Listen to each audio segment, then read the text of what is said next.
Hello students, I hope आप लोग बहुत अच्छे होंगे, बहुत अच्छे से पढ़ाई कर रहे होंगे और जो मेरे वीडियो लेक्चर है उनसे भी आपको हेल्प मिल रही होगी फॉर योर एग्जामिनेशन। तो आइए आज का लेक्चर स्टार्ट करते हैं।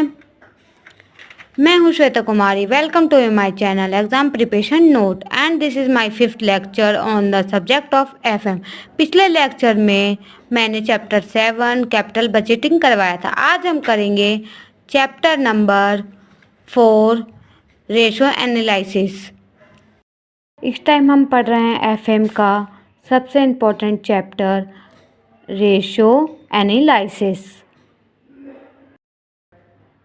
आज हम पढ़ेंगे अकाउंटिंग फॉर मैनेजमेंट का चैप्टर नंबर 4 रेशो एनालिसिस। आज मैं बताऊंगी रेशो एनालिसिस होता क्या है, उसके एडवांटेज क्या है, डिसएडवांटेज क्या है और क्लासिफिकेशन ऑफ रेशो क्या है, उन्हें एक्सप्लेन करूंगी। चलिए आइए देखते हैं।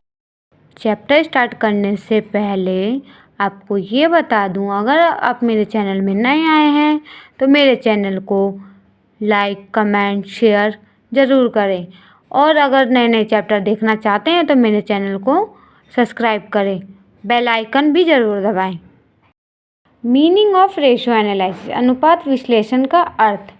रेशो एनालिसिस होता क्या है? बहुत बड़ी चीज़ को बहुत सिंपल वे में एक्सप्लेन करना, उसे रेशो एनालिसिस कहते हैं। एग्जाम्पल के तौर पे किसी की फाइनेंशियल पोजीशन को चेक करने के लिए करंट एसेट और करंट लायबिलिटी को चेक करते हैं।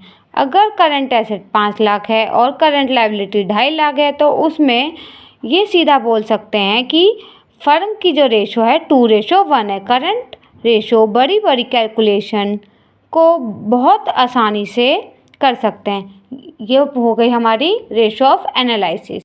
एडवांटेजेस और यूजेस ऑफ अकाउंटिंग रेशो, लेखांकन अनुपातों के लाभ या उपयोगिता। अब ये जानते हैं रेशो एनालिसिस के फायदे क्या क्या हैं। First, helpful in analysis of financial statement, वित्तीय विवरणों के विश्लेषण में सहायक।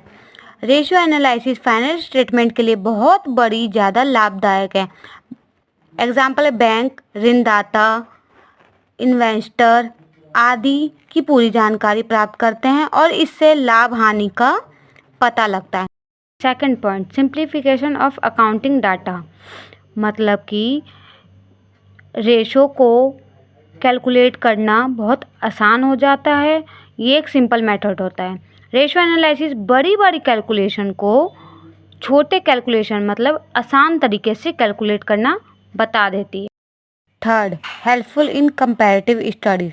कंपैरेटिव स्टडी का मतलब है रेशो के द्वारा अपने फाइनेंशियल पोजीशन को इस साल के बजट को पिछले साल के बजट से कंपेयर करने को कंपैरेटिव स्टडीज कहते हैं।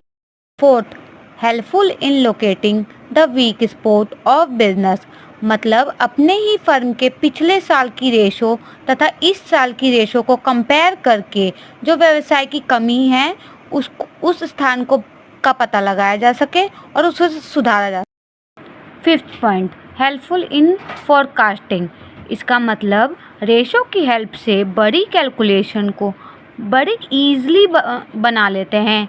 इसे फ्यूचर में कैलकुलेट करना इजी हो जाता है। इससे यह पता लगाया जा सकता है कि फ्यूचर में कितना चेंज होगा और पिछले साल कितना चेंज हुआ, इससे ये पता लगाया जाता है, जिसे हम हेल्पफुल इन फोरकास्टिंग कहते हैं। Sixth point, estimate about the trend of the business, मतलब पिछले साल की रेशो तथा इस साल की रेशो को कंपेयर करके जो बिजनेस क्रिया मतलब बिजनेस की एक्टिविटी का लाभ पता लगा के फ्यूचर में कितना लाभ होगा उसका अनुमान लगाया जा सकता है। अब देखें लिमिटेशन ऑफ अकाउंटिंग रेशो, मतलब लेखांकन अनुपातों की सीमाएं तथा नुकसान। False accounting data gives false ratio, मतलब कई बार धोखाधड़ी होती है जो गलत तरीके से रिप्रेजेंट किया जाता है और उससे डाटा गलत हो जाता है जिससे धोखाधड़ी हो जाती है। नॉट परफेक्ट फॉर एवरीवन, हर व्यक्ति इसकी कैलकुलेशन ईजिली नहीं कर सकता।